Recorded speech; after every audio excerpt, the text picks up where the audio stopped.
Black Ops was preparing to unveil its multiplayer, we didn't waste any time. Our destination, Treyarch. Our mission, the most detailed hands-on coverage inside Xbox can provide. So sit back, relax, and keep a sharp look at it.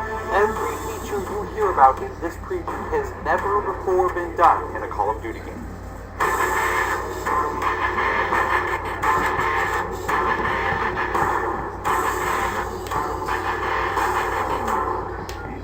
We begin where the multiplayer trailer for Black Ops left off, with theater mode.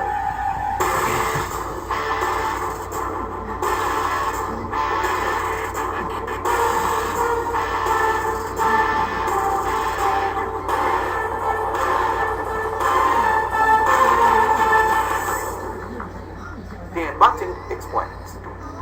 You can switch the camera from any player's perspective in both first person and third person.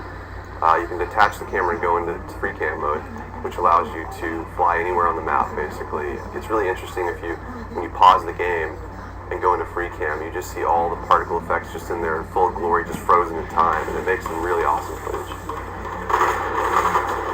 You really want to give players the tools to be creative, make their own machinima, make their own highlight reels. Maybe they're really competitive clans that want to just capture the films from their matches and then go back and analyze what the other team did or whatever.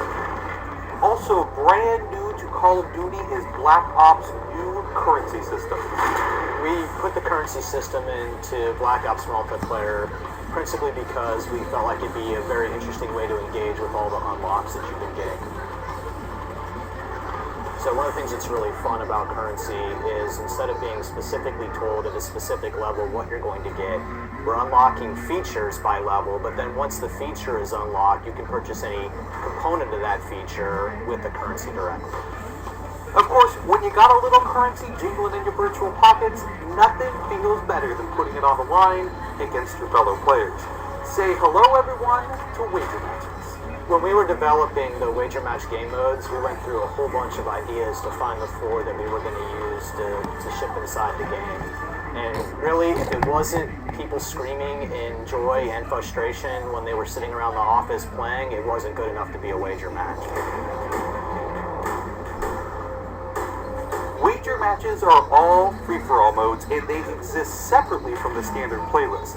They include game modes like Gun Game, where you're in a race to score a kill with 20 different weapons, beginning with pistols and advancing through ever more explosive weaponry.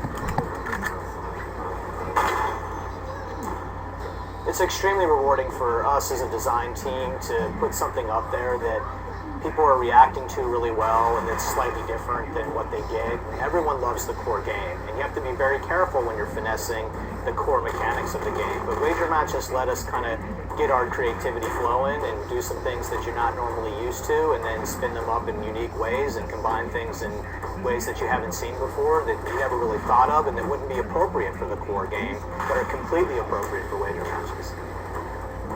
While the classic Call of Duty challenge system is still very much in place, Black Ops is also adding a new feature called contracts. Right, so if you're using the contract system, you actually have to put up a little of your own currency in order for a bigger payday. And depending on the contract, some contracts pay XP, some pay more currency, some pay both.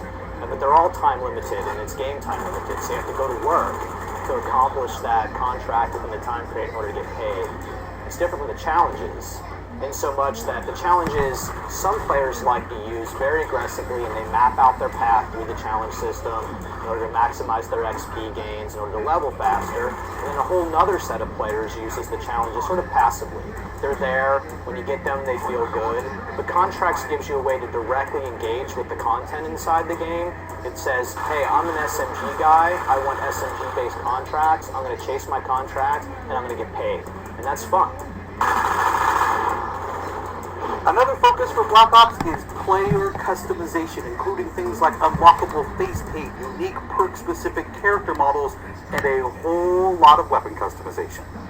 We've been we stole the line from Full Metal Jacket, this is my weapon, this is my gun, and we're chanting that around the office as sort of our mantra for this feature. Originally it started with one of our designers he just made kind of an offhand comment one day where he said, you know, I really have a certain attachment to the weapon that's my favorite. I want to make that weapon mine. And that was all it took. So from there was just what are the things that are cool? It's like put your clan tag in your gun, of course. And we've got the implementer by itself is an element of creativity for players. And then the reticles, of course, why not give people the option to select what kind of red dot they have? Maybe they don't like a dot, maybe they like a circle, maybe they like a triangle, maybe they like a standard crosshair, maybe they just want a line. And then there is combat training, which allows you to get comfortable with the trappings of multiplayer by competing in matches against AI-controlled opponents. You know, it's our hope that combat training can convert people who are largely single-player gamers who might have, dabbled around in multiplayer but never made that leap to playing online, and give them kind of this experience where they can get familiar with the mechanics and features and systems that multiplayer has, but they can do so at their own pace, they can do so without someone screaming in their ear what a noob they are, and practice up and then join the competitive fold. Experienced players could use combat training to practice up on a particular weapon, a particular tactic, or a particular map. So I think it appeals to both audiences, but most directly, it was designed to help new players get into the mix.